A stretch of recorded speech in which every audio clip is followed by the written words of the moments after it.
بسم اللہ الرحمن الرحیم۔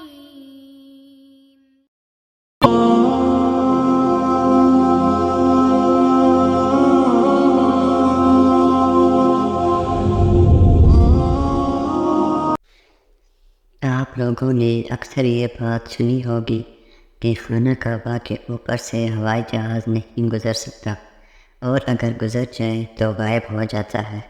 اور اسی طرح پرندوں کے بارے میں بھی یہ کہا جاتا ہے کہ وہ خانہ کعبہ کے اوپر سے نہیں گزر سکتے۔ آخر اس بات کے پیچھے کیا راز پوشیدہ ہے؟ اور ساتھ میں یہ بھی کہا جاتا ہے کہ خانہ کعبہ کی زمین کے بالکل درمیان میں موجود ہے، اور سائنس اس بارے میں کیا کہتی ہے؟ چلیے یہ سب باتیں ہم آج آپ کو بتانے جا رہے ہیں۔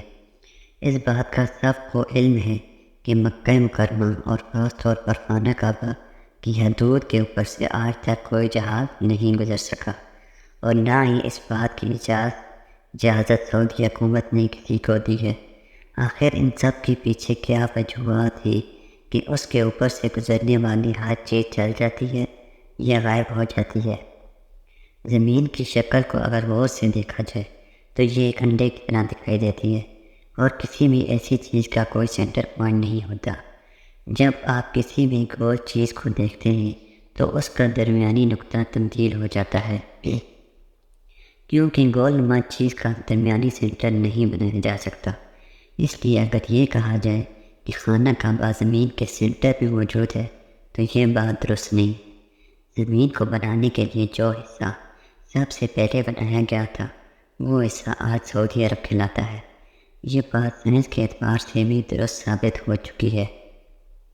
اب دوسری بات یہ ہے کہ کیا خانہ کعبہ کے اوپر سے کوئی ہوائی جہاز یا پرندہ گزر سکتا ہے یا نہیں؟ آپ نے کئی بار یہ بات سنی ہوگی کہ خانہ کعبہ کے اوپر سے ایک جہاز یا پرندہ گزرا جو کہ جل گیا یا تباہ ہو گیا۔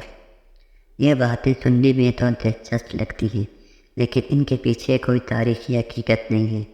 اب یہ بات آتی ہے کہ کیا واقعی خانہ کعبہ کے اوپر سے کسی بھی جہاز کو گزرنے کی اجازت نہیں دی جاتی؟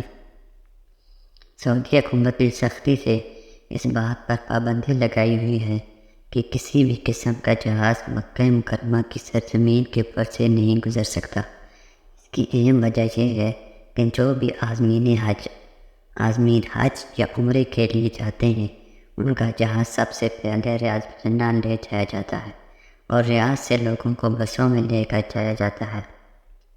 اس کی پہلی اور بڑی وجہ یہ ہے کہ اللہ تعالیٰ نے قرآن پاک میں غیر مسلموں کو پاک سرزمین میں داخل ہونے پر پابندی عائد کی ہے، اور دیگر آیات بھی موجود ہیں جو یہ ثابت کرتی ہیں کہ مشرکین مدینہ اور مکہ میں داخل نہیں ہو سکتے۔ اس لیے کسی بھی مسافر طیارے کو حجاز کی سرزمین میں داخل ہونے سے روکا جاتا ہے، کیونکہ ہو سکتا ہے کہ ان مسافروں میں کوئی غیر مسلم بھی موجود ہو، اور یہی وجہ ہے کہ مکہ کی سرزمین کو دنیا بھر کی تمام ایئر لائنز کے لیے نو فلائی زون قرار دیا گیا ہے۔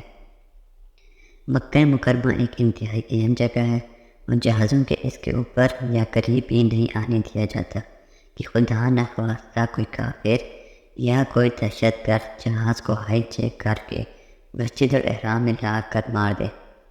سعودی حکومت نے پوری دنیا کو یہ وارننگ جاری کی ہوئی ہے کہ کسی نے بھی ایسا کرنے کی کوشش کی تو میزائل مار کر وہ جہاز تباہ کر دیا جائے گا۔ مکہ مکرمہ مسلمانوں کی عبادت کی جگہ ہے جہاں مسلمان اللہ تعالیٰ کی عبادت کرتے ہیں۔ اگر کوئی جہاز وہاں سے گزرے تو ان کی عبادت میں خلل پیدا ہوتا ہے، اور ابھی تک ایسا کوئی واقعہ رونما نہیں ہوا کہ کوئی جہاز خانہ کعبہ کے اوپر سے گزر گیا یا کوئی پرندہ خانہ کعبہ کے اوپر سے گزرا اور وہ جل گیا ہو یا غائب ہو گیا ہو۔ ابھی تک ایسی کوئی خبر سامنے نہیں آئی ہے۔